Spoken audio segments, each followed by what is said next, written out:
at San Diego Comic-Con 2023, and we had to stop this guy on the show floor because this amazing prototype Boba Fett, you don't see this very often, and this one's near and dear to my heart because I'm working on one of these that we may not have told you guys about yet.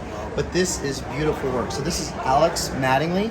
Alex, tell us a little bit about what went into your suit. Hey there, yeah. I've been working on this for about a year. Actually, I went to Comic-Con last year. I was really inspired by some of the cosplays and cool costumes that I saw walking around. Got a 3D printer a few months before last Comic-Con and was already kind of chipping away on some of the 3D prints for this. So you've been printing pieces for about a year.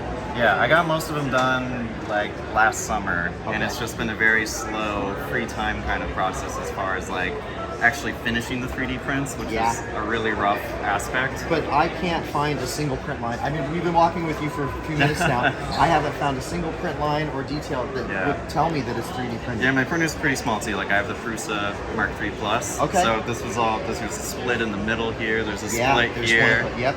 The helmet was done in like 2 pieces essentially. So. What material did you print with?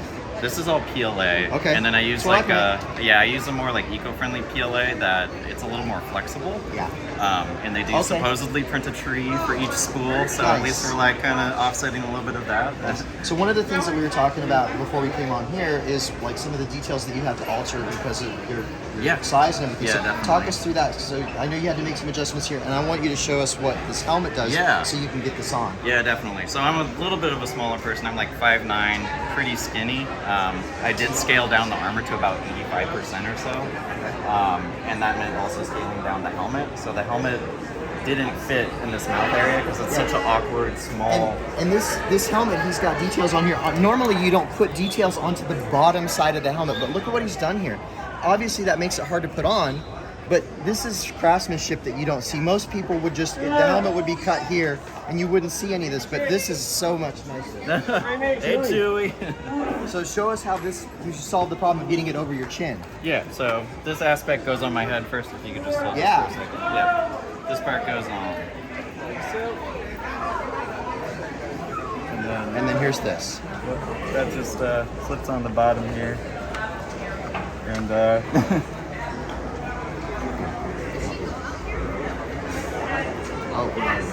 it is. And so now we can't see almost anything, and this comes under his chin. It's beautiful. magnet. And you've got the shading and the coloring. It's like there's just subtle shades of gray. So you looked at the Sideshow statue as reference for this, right? So this statue is sitting behind me on the show when we record. So anybody that's watching the show, you'll see that in the background there. So that's perfect. Can we turn you around? Yes, please. The back. My favorite part about this is the jetpack because it's just so different. It's not what you see on Boba Fett, and yet, so this is what I incorporated into my custom Mando. But just these details, and there's so much Ralph McQuarrie verbiage in the details of this costume.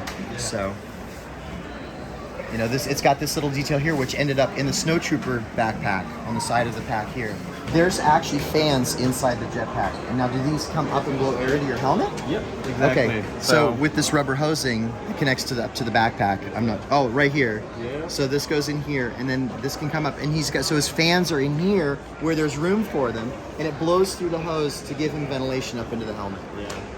That's next level. Dad Batch approved. And just the shading in it it's Ralph McQuarrie's design one, which was beautiful. And the copper rings around here and the cuffs on the bottom. It's so good. Yeah, first cosplay, and I mean, that's really what inspired me to just kind of go for it, was just how beautiful that original artwork was. Yeah. And then seeing that sculpt for my Sideshow, that was just kind of like, I can make that a reality. Exactly. I want to make that reality. So you took something that was a sketch on a piece of paper in 1978 and brought it to life, and it's beautiful.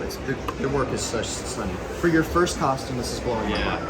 Thank you very much. Yeah, it was a lot of hard work, but it really paid off. All right, well, thanks, Alex. We really appreciate your time. Is there anywhere people can find you online if we want to follow you? I don't have a cosplay thing yet, okay, but I've got a little. It's time to start because this is certainly worth showing off. Yeah, I've got a little pin business, so Netherway Workshop. If you want to give that a follow, say hi to me. 100%. Yeah. Thank you, Alex. We really appreciate your time. Thank you.